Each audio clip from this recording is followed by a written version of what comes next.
Got it. Cool. Sweet. Yeah, yeah. Um, Welcome everybody to the Two So Degree scale it Podcast, a brought to you second. by the Play On Foundation. Today's guest, I'm so thrilled to have her on. Not only did I get to work with her, but it'd be remiss to say if her van life posts didn't somewhat influence me to undergo this adventure as well. Just because being able to see her do it and see how much joy it brought her, not just like the fun of it, but there was genuine joy in her posts that just made me excited to undergo this. But everybody, it's Aliyah O'Brien. What's going on? How are Yes. I you? don't know if you can see because you're frozen. You're frozen for me, but I'm like air like pumping, raising the roof at the I can inspiring see. you a little bit for the van. Yeah, It's no, the for best. It's the sure. best. With that though, like I'm curious to know what your inspiration was to undertake van life. Yeah, okay. Hopefully you can hear me okay, but I was at a festival a few years ago, maybe four now, called Blessed Coast up in on the Squamish River. And I was in a tent and I had been, dancing all day and night and then went to bed and woke up in like a sauna hot box of a tent and was like, "Ah!" Like open the door, air, stuck my head out looking, just to breathe. And I looked to the left, and there was this little family with a little Volkswagen van, and they were like sipping espressos and just like living this dreamy Pinterest life. And I was like, that, that is my Hmm. goal. I need that in my life. Hmm. And I think it was like 6 months later or something that I manifested a van and, it all started from there. And so I don't live in my van. I'm not quite that courageous, but I Hmm. definitely love the home on the road reality. I'm such a lover of freedom and independence, and so that's what I feel like it Yeah. really gives me is that freedom. Yeah. And then how often do you take it out onto the road? It's mostly like a spring kind of to fall sort of thing for me. And in the summertime, like last summer, I mean, especially with COVID, I was just saddled up to the river in Squamish, like pretty much all the time. Like, and I took up mountain biking last Yeah. year, so I would be like up in the mountain biking hills, riding trails, pop down to the river, swim, refresh, and then back in the trails. And my friend Toby lives in Squamish, and he's an actor, so I just like head over to his house for auditions. And then Hmm. back to the river, back to the mountains. Like I spent a lot of time That's in the fun. woods. Nice. I do my auditions here. I like put a sheet up here and then Oh, have the camera positioned over there facing this way. So it's like it's almost like a self-tape studio as well.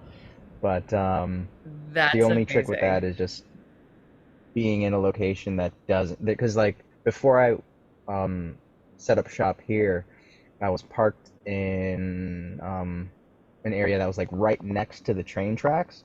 So every now and then you'd hear like the blaring horn as it passes by, or even Yeah. the I was close enough to feel the truck sway when the train passed, just because that's how close we were.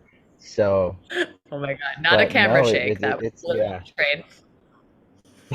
Yeah, and I've also done podcast episodes where I'm just trying to be focused on whoever the guest is, and then all of a sudden, and then it just, and I'm trying to play it off like I didn't hear it, but they obviously heard it, and they're like, I "What? love that What shit the hell though. was I that?" love I love that stuff. Like I've done so many auditions like from Bali or wherever and it's like roosters cuckooing and tropical birds and like the all the sounds like you just it's so funny that stuff I find like it just it's like this is my life. Yeah, This is what I'm doing.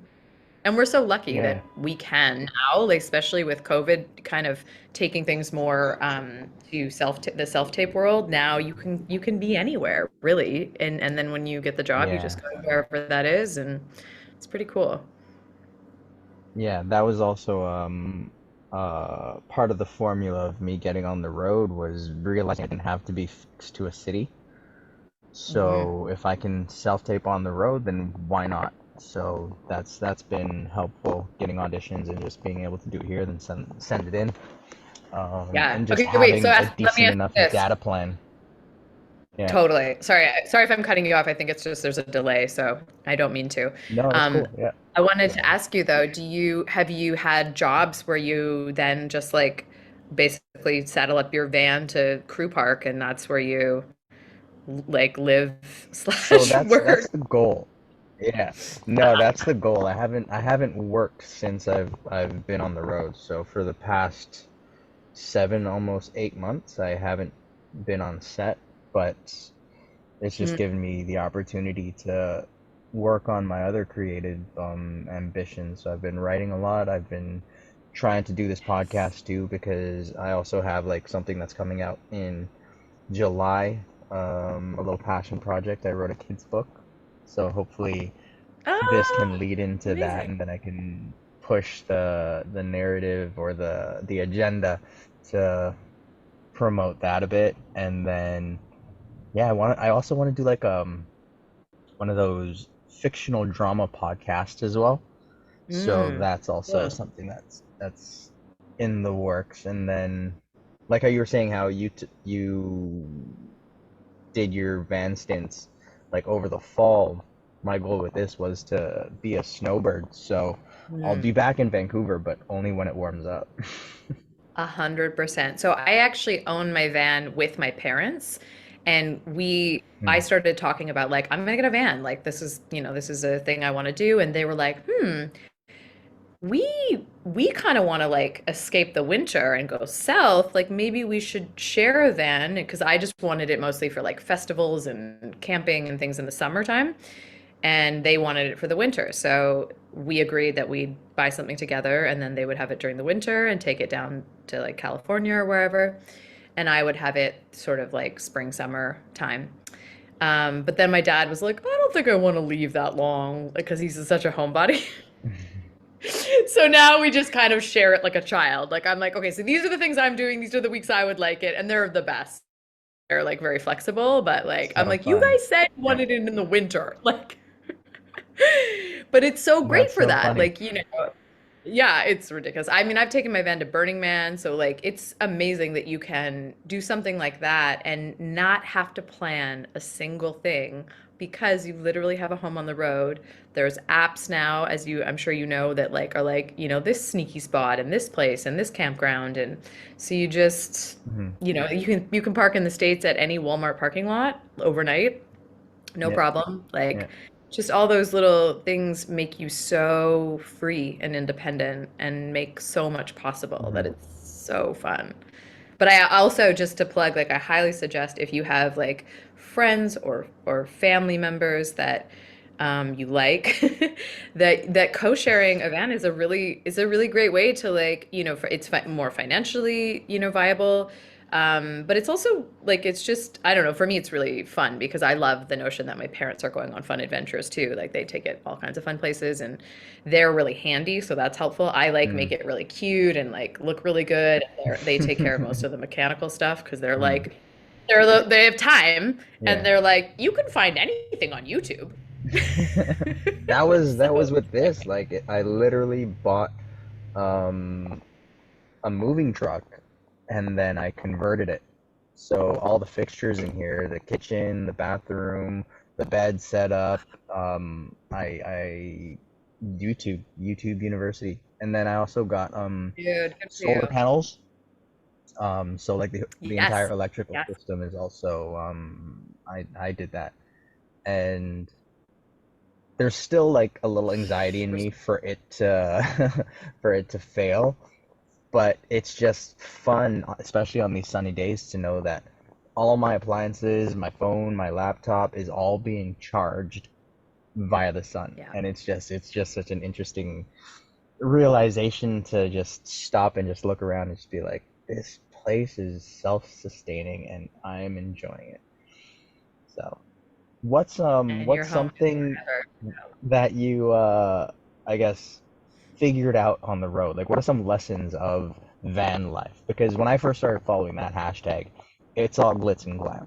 So what's something that you came to Mm. realize from it? That my barefoot hippie child roots are the truth of who I am. And I'm happiest when I'm in the forest and I'm not wearing underwear and I'm swimming naked in bodies of water, and I think nature and solitude too, because I do a lot of the trips on my own. Nature Mhm. and solitude and like peaceful time with me is crucial to my soul nourishment. Yeah, Hmm. it's like the most connected that I feel myself. And so, yeah, I'm just so grateful to be able to be right in it, to be able to like Mhm. literally like this last summer, there was a period of time where I was like, I think it's been 3 weeks since I've worn shoes or underwear. Aside from like mountain biking, I would like was just like barefoot the whole time and was Yeah. like wearing dresses Yeah. without underwear, and just like this is good. Yeah. No, I Yeah. it's I also definitely subscribe to that freedom, and the only time that I'd wear underwear is when I'm working out, just 'cause as a guy I need the Practicality. support. Yeah. You know what I mean? So no, it's there's definitely that connection to just my body and as you said, like the hippie lifestyle of not really needing, you know, the clothes that I would have had when I was living in the city, where it's like I dress to impress Mm, sometimes, right. most of the time when I You go do, out, you do. You're and it's just like fancy. You have the style. I so it's like I brought a few of my suits and stuff because I don't know, just in case. But Yeah. I've never had to don them, and I just enjoy wearing, my poncho and like my pareos and just not Yeah. that much. It's like I wear probably 1/10 of the clothes that I brought, and then I've ended up getting rid of some just because it's not practical to have in the space because I like having Yeah. some space to just store things as well. So Yeah, it really goes to show that's you this how little life. stuff. Yeah, Yeah, I am yeah. another thing that I really love about van life, which I'm sure you've probably you're experiencing as well, is that I feel like it really opens you up to connections with strangers. Like people are Hmm. so on the road are so much more open and curious. Like people always want to look in my van and like ask me about it, and whether it's the mechanics Hmm. or the interior or the whatever. But I love.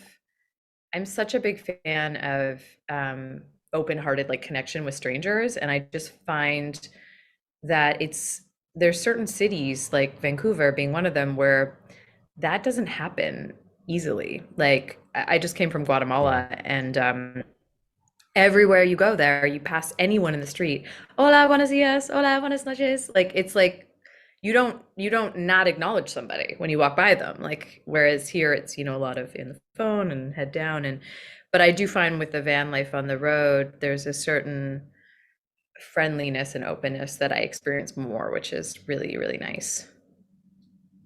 Yeah. No, for sure. With this spot that I pulled into as well, um, there was another truck that was parked here, and then as soon as I got here, they left. And then when I went for a run the next day, I saw the same truck just like parked further down the street, and then sparked up a conversation and learned a few like tips about the area and where to get some good smoothies and some good toast and stuff like that. So it's like everybody in this lifestyle is definitely willing to share some tricks and tips when it comes to meeting new people. Totally. Where With in that, the I guess like world are you what right now? do I'm in California. So I Oh, you found a are really neat amazing. Whereabouts? location. Yeah. Oceanside. It's just north of Encinitas. Awesome. Oh, so you are Yeah. living the So snowbird life for real. yeah, yeah.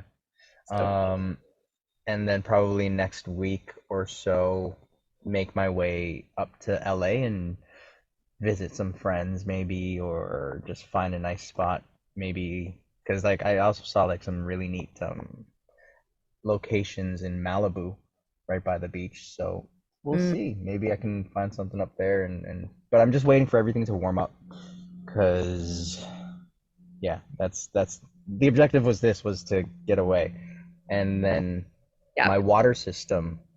I have a tank outside, and that's like the biggest reason on why I don't want to go too far north, because like Vegas, when I looked recently, like they'll still get like -1 or -2, and then it's like, yeah, I don't trust Oh my shit. plumbing system Yeah.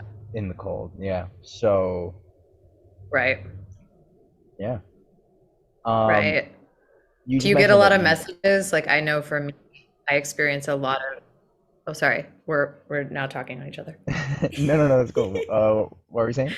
I was just going to ask you if you get a lot of messages because from people sort of envious of the van life, like because I know for myself that's one of the other things I realized when I had the van was that me doing that, and especially I think as a woman too, like being up in the woods by myself and stuff like that, a lot of women especially but men too would reach out to me and be like, oh my god, that's so fun, like I want to do that, how, like aren't you scared, how do you do that, and a lot of questions about the hows and how I had the courage to do it. And I've always been like a real adventurous free spirit, so it wasn't like a big leap for me to to take on something like that. But then in hindsight, it was kind of like, oh yeah, I guess like, trekking up into the woods by myself, like, with this vehicle that, could break down or whatever, or like there could be strangers, or I don't know.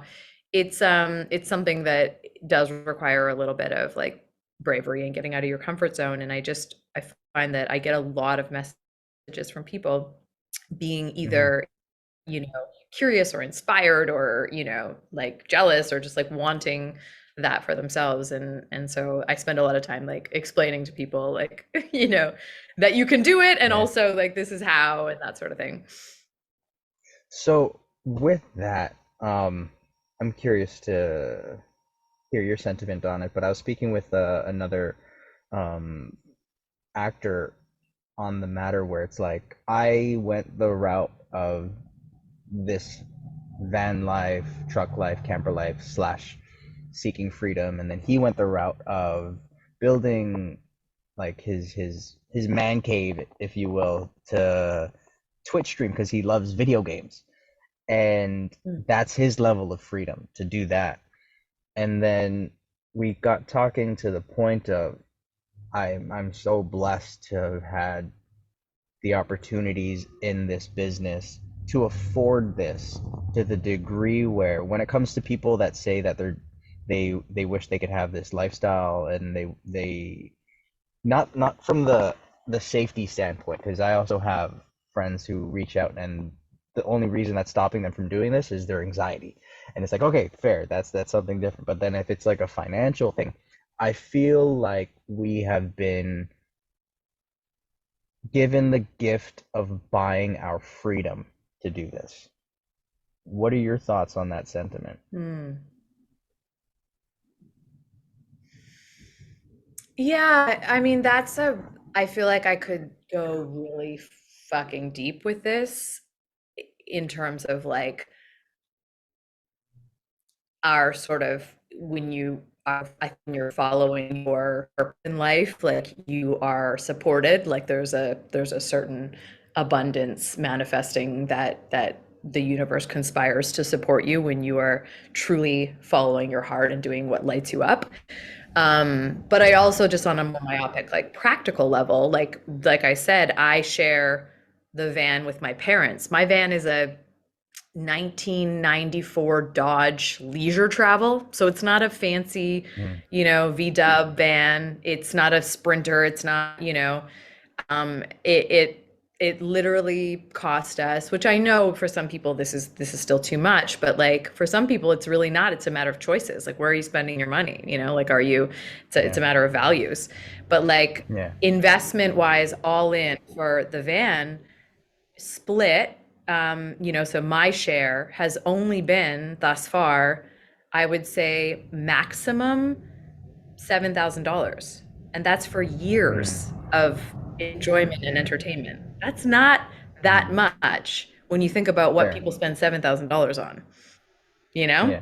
And Agreed. when I'm on the Yeah. road, I'm saving money. Like I'm saving money on hotels, I'm saving money on campgrounds, I'm saving money on so many things. Like, Hmm. I'm most of the entertainment I'm partaking in is free. It's in the woods, it's swimming, it's whatever. Um, yeah, so I think that like it really is, often a matter of just what are we choosing and where are our values. And if you really want Hmm. something, like, yeah, it's just how can I manifest it through being trusting that I can have it, and that the pathway will unfold for me.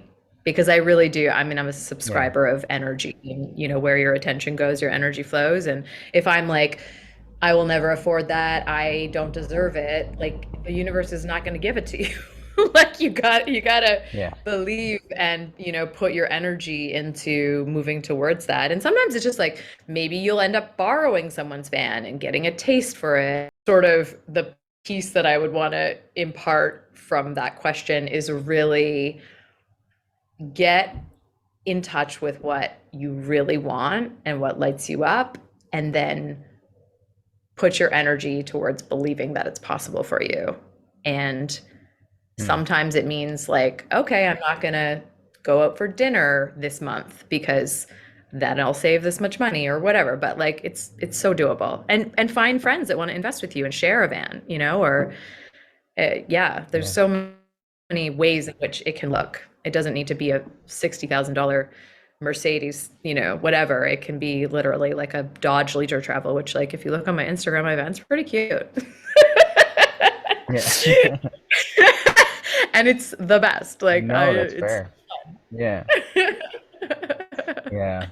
It's yeah. I And find if I it's find if like it's the if the that's way difficult. out of the realm, then like, you know, then find ways to, like, I've traveled and slept in my car, like Yeah. there's a pathway to experience freedom in different ways if you're willing to be a little outside the box and a little adventurous. I spent a whole month in Australia Yeah. sleeping in my car going up the Gold Coast. Wow. What was that like?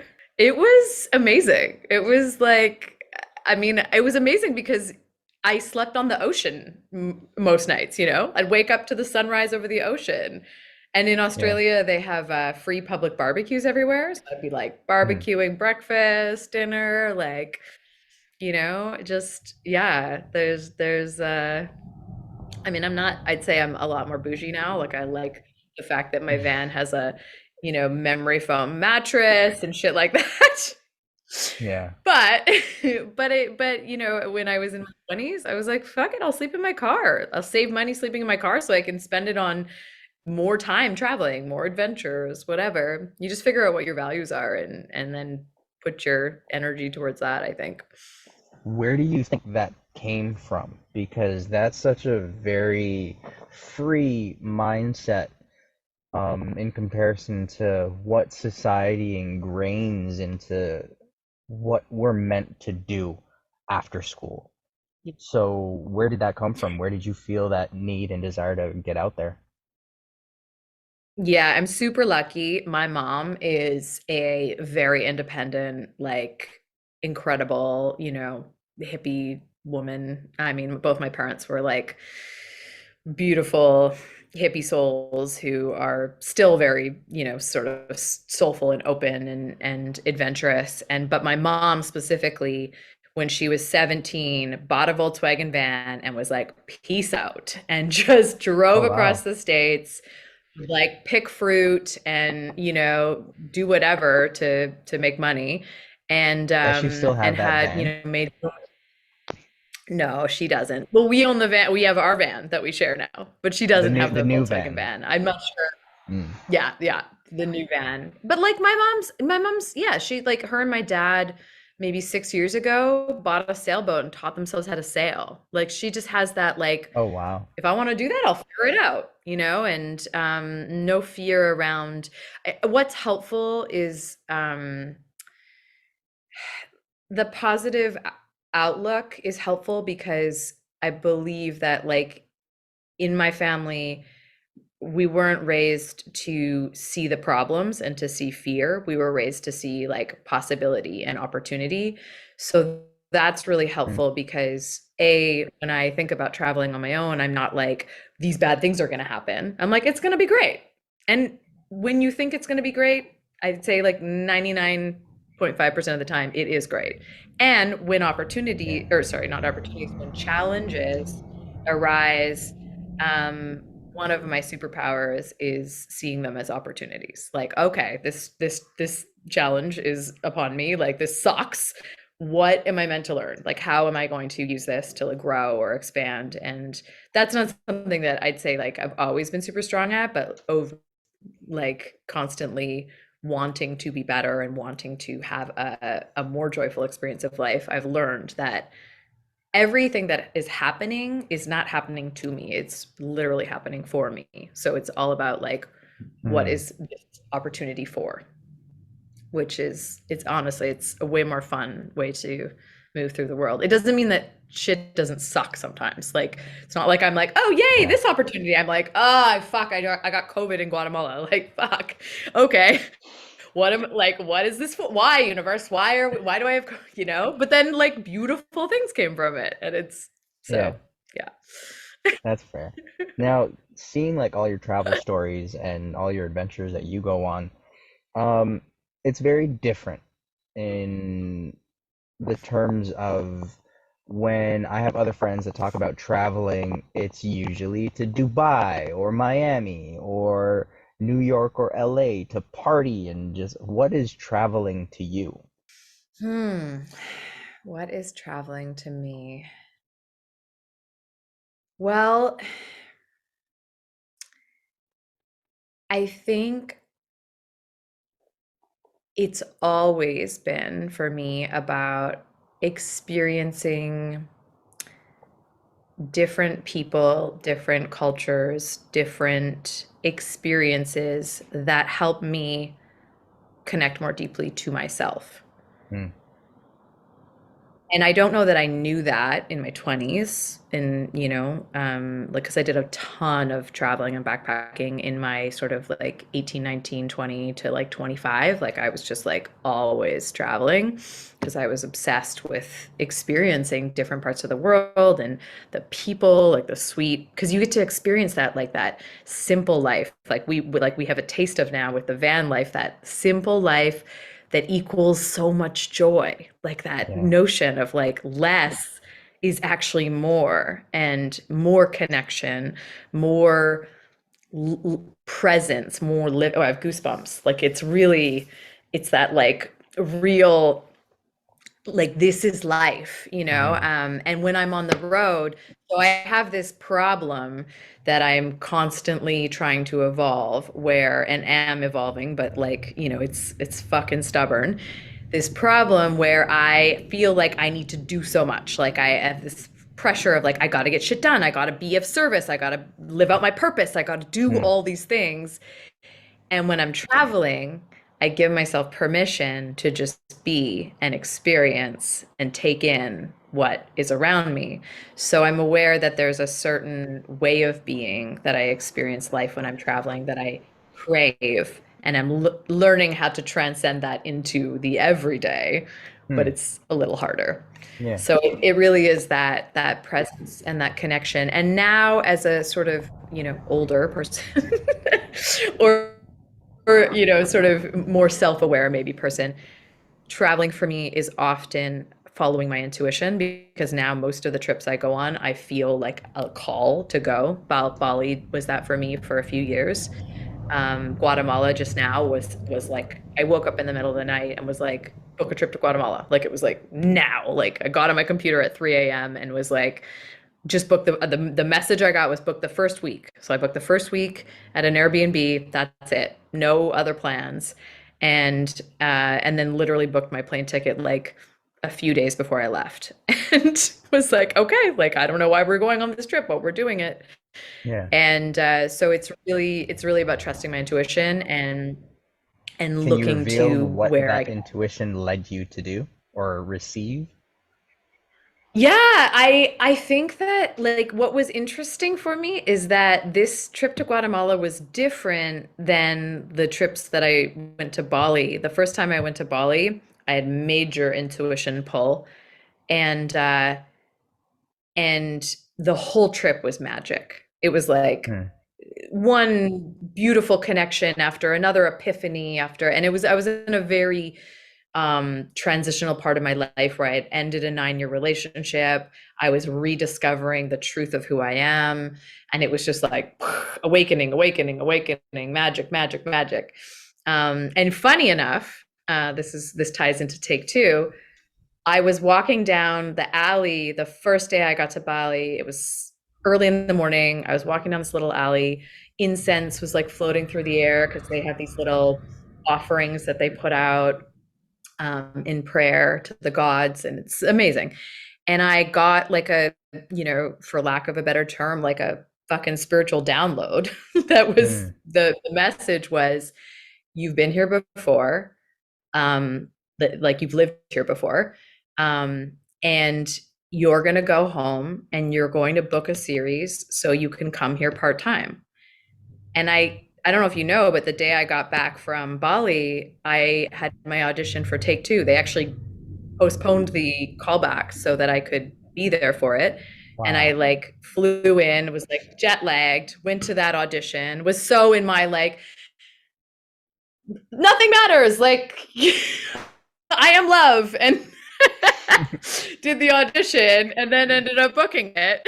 And I was like, thank you, universe. Like Hmm. it was That's just so beautiful. like, of course.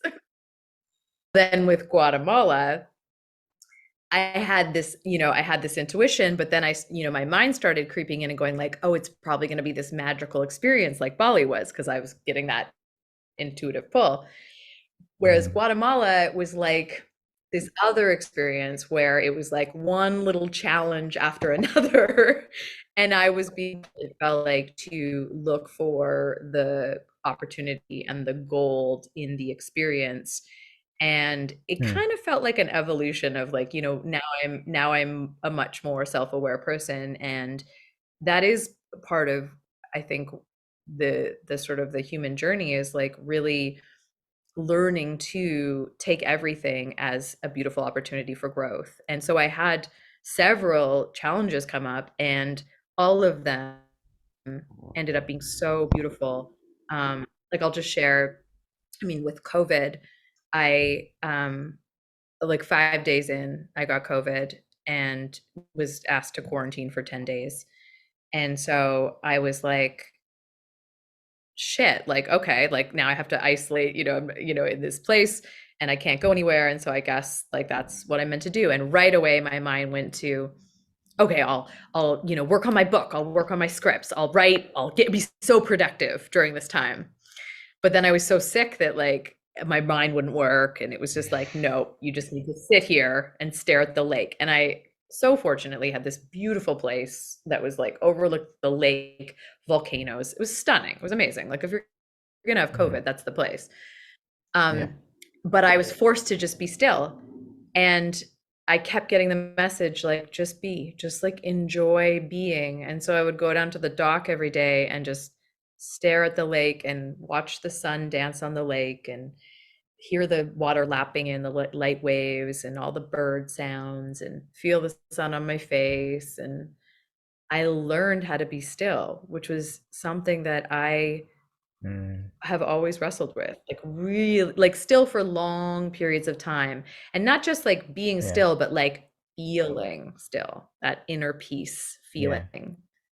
And I just remember at the end being like, oh God, this is magic. Like this level of presence is so delicious.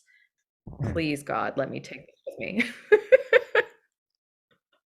Wow. So it's things like that where it's like, what's the, the opportunity here? And there was Hmm. there was a number of them on that trip. So yeah, it wasn't easy, but it was like awesome. Yeah. Um, in the way that you speak and talk about energy, so and vibrations and positivity and joy and being still, it sounds very artistic. Um, and with that, I'm tying it back into what do you think then is art to you? What is art?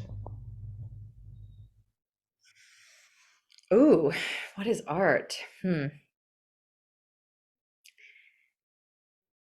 In a broad sense, I think art is the external manifestation of creative inspiration that bubbles up within us, and then we go "Bleh," or "Bleh," or whatever. We take all of the that energy and we put it into beautiful things. We make things and we Mm, co-create things. And art doesn't exist without people bringing their magic and their energy to the table, putting it into the world. So yeah, I think in a broad sense that is really what art is. And that's why, and everyone's expression of their energy is different. And that's why some people will be like, oh my God, the Michelangelo and, or that show, I fucking love that show. And it's because they're attracted to the energy that it creates, to the way the mm, story lands in their heart because they have a relationship with it. And so it's a unique expression, but it's also like, unless it's expressed into the world, it doesn't really have a life outside of the person. So I think it's really important that we take those and we like make stuff with them. That is mm, something that I actually right now am finally giving myself real permission to do, because one of my struggles through life has always been the sort of like you're not enough voice, the gremlin that's like, who are you to do that? Like, mm, you're not an expert, or and so learning how to hear that voice and be like, okay, I hear you. I understand that you're trying to protect me. But do you want to like try this a different way? Like, what if we tried what if you came over here and I showed you that we are okay and we're going to try this thing? And yeah, I think that I wasn't really even aware, or I haven't been often aware of the level of dimming of my light that I do, but now I'm a lot more aware and I'm like, fuck that shit. I want to just share and spread love and create more joy. And so what is wrong with that? Like who's going to be yeah. like, who is she to do that? Like fuck that shit. I just want to Yeah. do it because I want to do it. And At the what people point that it will resonate with did you will feel find that me. like you could have that power over your ego? What was that phase like to be able to say, okay, this voice, I hear you, and I guess the growing part of this is to be able to honor it as well. You hear it and I honor you, but this let's pivot this way. At what point or at what am I trying to say? What taught you to honor that Yeah. feeling still? Because like people I find try to just avoid it when they hear that voice, they're like, no, I'm not going to listen to it, I'm just going to do it, which is, if it works for you, it works for you. But then I second your sentiment where it's you have to honor it first before taking the next step. So where did that come from and what was that journey like for you? Yeah, I'm glad you asked that question because it is a really important point. And I spent so many years just being like, "Meh, stop, nope, like spiritually bypassing and like everything's great, and everything, I could make everything somewhat great, but that part of you still exists. That part of you Mm, is still like, and when you shove it to the side, it gets louder often. So, um, I've done various personal growth, plant medicine, like all kinds of different things throughout the course of my life, especially in the last like 4 years or so. Um, but I would say that it really, for me, the last few months of last year were like a real up leveling. And it was largely due to therapy, like straight up mm, counseling therapy, where the therapist did a somatic process where it's like, I am having this feeling, this fear, whatever. And it's like, where is it in your body? And you identify it. And I give it a voice and you ask it what it wants to say. And, you recognize that that part of you is protecting you, and you go into, like, often if you feel into those parts, there's like a 7-year-old you that is mm, scared, or there's a younger version, or there's a traumatic experience. And this is why, like, I'm a huge advocate for therapy, or any kind of well, therapy mostly because if there's trauma, that's important, but like any kind of coaching or program that will help you get in touch more with you, I think they're all very valuable. But this was straight up therapy. And that mm, really helped me to form healthy relationships with those parts of myself. There's a form of therapy called internal family systems, and it's really about that. It's like basically exploring those parts and getting to know them and giving them a voice and giving them a seat at the table. And I remember hearing a talk with a woman, Ruthie. Oh, what's her last name? She's so great. She said, I'll invite those parts of me to tea. She's like, I'll sit down and I'll be like, okay, jealousy, like this part that's coming up. Like, tell me about you. Tell me, what's bothering you.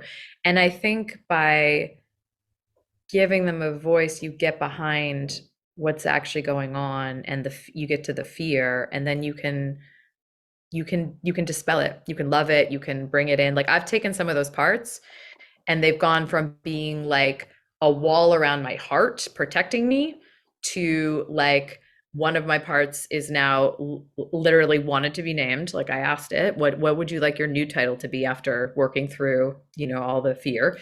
And it was like, I am now the chief of staff of heart opening. So I'm like, okay, now you're, because it was like I had worked with it to the point where it was like, why wouldn't I want to share my heart? So now I'm like, okay, that's that part's new job. mm. And so, yeah, I did a bunch of stuff at the end of the year, but therapy was a really big part of it. And if you can't afford therapy, like, you can literally, a lot of what I did, which was outside of therapy, was I would just sit with myself and I would let myself feel whatever I was feeling, and I would sit with a box of tissues, and stuff would come up and stories would come up, and I'd explore them. And Mm, I'd ask myself, like, oh, is that true? Like, is that actually true? Is that really real? Is that happening right now? Is that, and do I want to let that go? And just allowing, like, just being with you is such a healthy practice. mm. Just letting yourself experience whatever is there because it wants to come Yeah, out. And that's, I think, the yeah, big thing with all this is like, if you let it out, then it no longer runs you. It's now got its own freedom. yeah. I'm curious to know how that translates into your art now. Um, and especially when it comes to acting and now that you're writing, but when you first started exploring yourself as an artist, what was the voice of your ego like then compared to how it is now? Oh my God. So scary. It was so scary in the beginning. And you know what, to be fair, it's not perfect now. Like, I still am human. I still have, like, yesterday I did an audition and I really wanted the job. And so I was getting in my way. I Mm, was like trying too hard, like, I'm like, fuck, Aaliyah, you know better, but like it still happens. Yeah, So that's like, fair. let's just be honest, okay? Um, but it has gotten so much better. I mean, in the early days, I started acting in a church basement. I took an acting class for fun, and I felt so alive and was like, oh my God, this is awesome. Hmm. And then I started taking more classes for fun, and I was exploring, and I was like, this is so fun. I love this. This lights me up. I fucking love this. I feel so alive. I feel so alive. And then I did a full-time acting program, and then I got an agent. And then it became about booking a job and getting work. And Hmm. then I got fucking nervous and was like, it was no longer just exploring and having fun. Now it was like, I need to perform. I need to, impress people. And my ego totally got in the way. And that was 15 years ago. So it's been a 15-year journey of learning to get out of my way, learning that I don't have anything to prove, um, learning that like I do my best work when I am free and I trust that I am enough and I'm relaxed. But it's the area of my life, if I'm being completely honest, that I still experience the most challenge, the most Hmm. ego coming in, the most shit coming up. So it's a constant barometer for me because I'm a growth junkie. It's good because I'm like, oh, that's still there. Okay, we still got some work to do. Like, what else, Hmm. So I'm constantly just, yeah, reworking on connecting with myself and trusting myself, and it's ongoing, but it certainly has gotten so much better. And I really think the ego is the death of the artist. So if we have to do the work Are to get out of there our own way. are there any key moments within that journey that you can recall that kind of helped you um understand your ego and help put your ego aside? Yeah, I mean, God, there's so many. Well, I'll bring it back to take two Hmm. because it's you.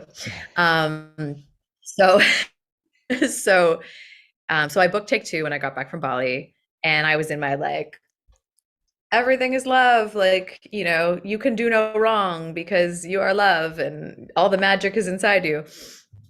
And then day one of working on take two, I was like, you suck. They're gonna figure out they shouldn't have hired you. Oh yeah, I had all those thoughts going through my head. And I was like, what is happening, Aliyah? Like, and it's almost like, I don't know if you ever experienced this, but it's like I have areas of my life where I'm like, I'm good. I like when it comes to relationships and dating, I'm like, I'm a catch. I'm awesome. I'm solid, you know, I'm connected. Like that's an area of confidence for me. So no problem there.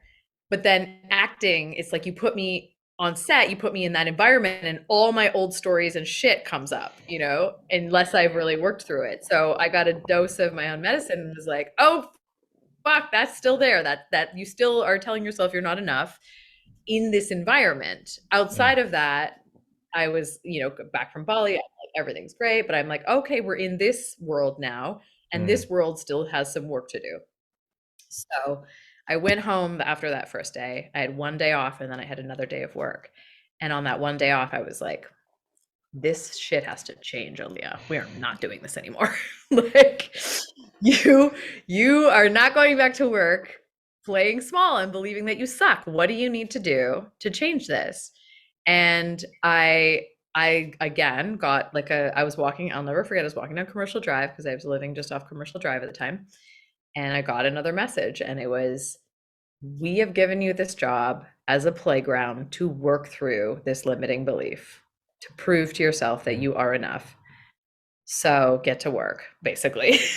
And so I sat down with myself and I meditated, I did a bunch of practices, and I was like, okay, I realized that like this isn't gonna go away with one, coaching session or experience or whatever. I need to teach myself every day that I belong.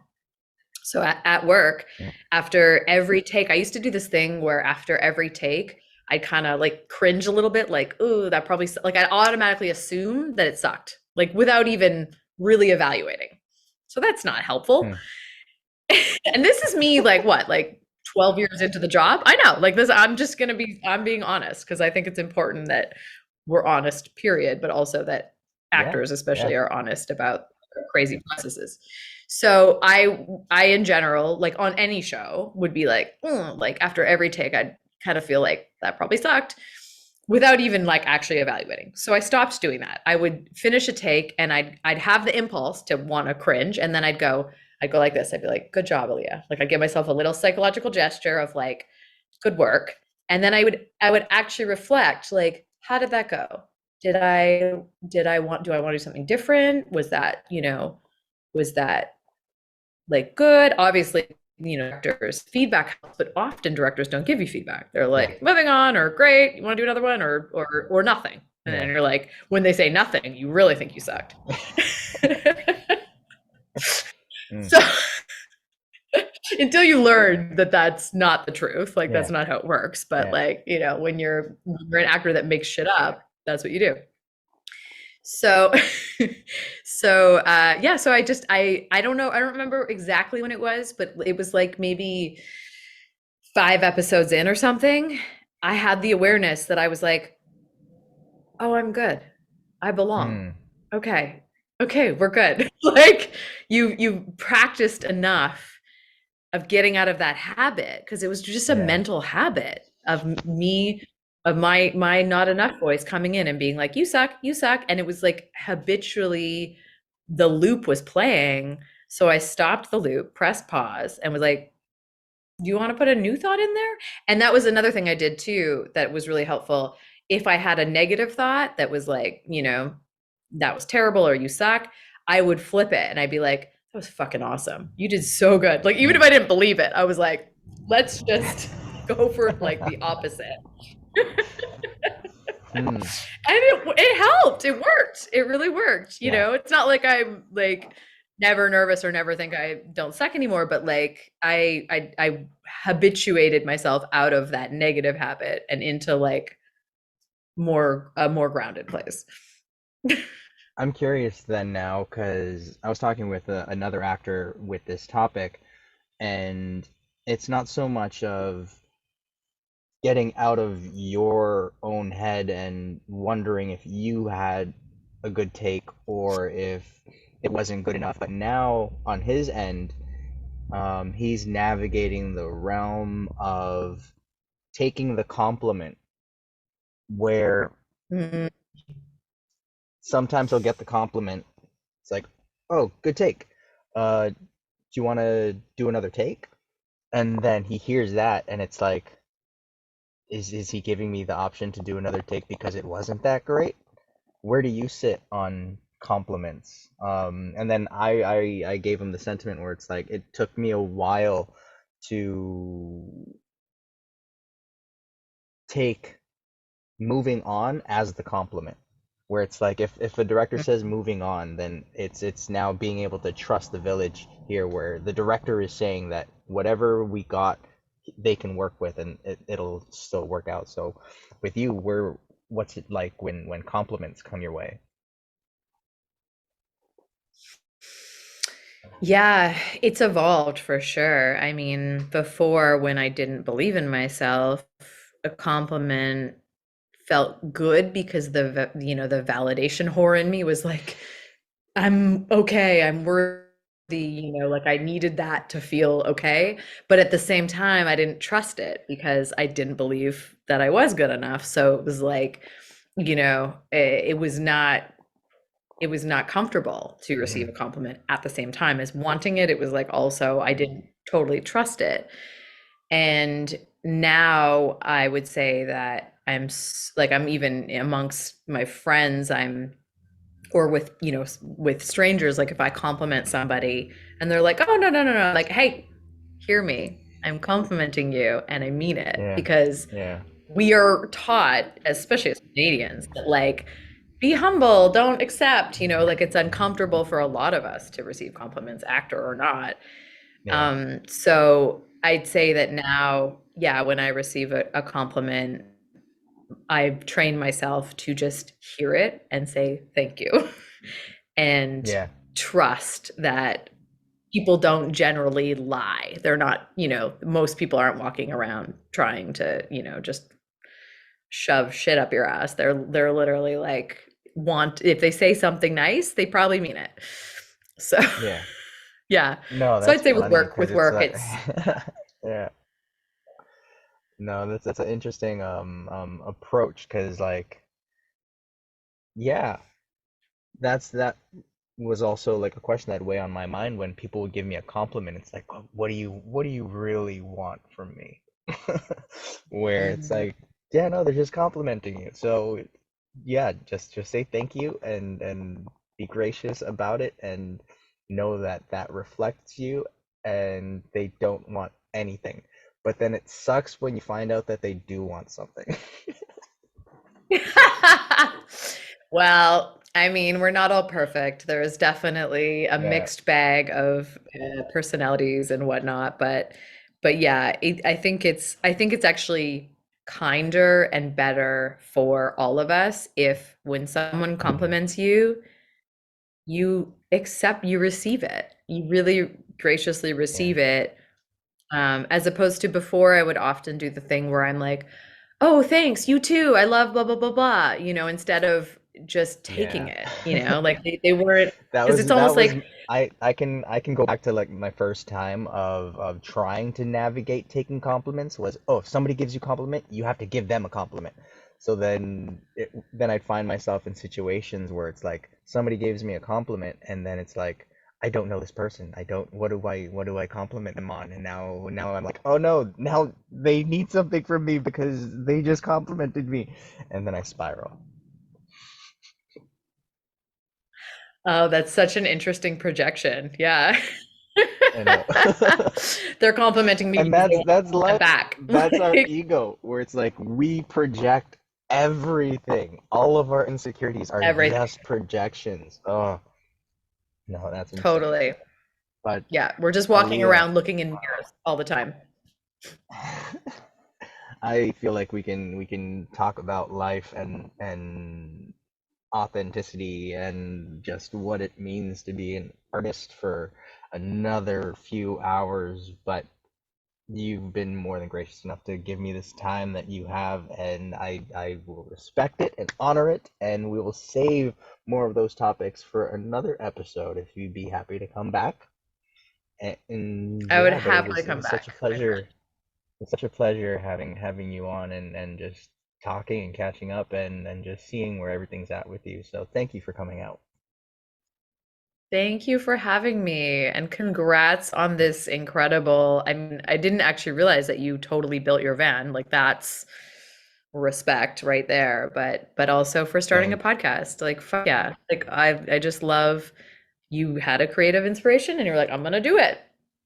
Way to put it in yeah, the world. like thank you. That's been the goal with this is to and like I've expressed before where it's like this journey is to just get back to my needs versus my wants where I felt gluing myself to Vancouver I was just complacent with everything and I just indulge in excess and I felt my own creativity kind of just being sucked away and I was like okay what can I do so I felt this was a solution and it seems to be paying off it seems to be you know having that positive effect. So I'll just keep riding it for as long as it can go. Yes, ride the inspiration, my friend. Ride it. But everybody, thank y'all for tuning in. The 2 Degrees podcast brought to you by the Play On Foundation. Aliyah O'Brien, check her out and the shows and everything that she's been in. And she has a book coming out, but she doesn't want to go too much into it. So I'm going to put it out there. So when that book comes out, everybody take a look at it. But other than that, everybody stay safe and mag-ingat kayo. Much love, my friend. Mwah.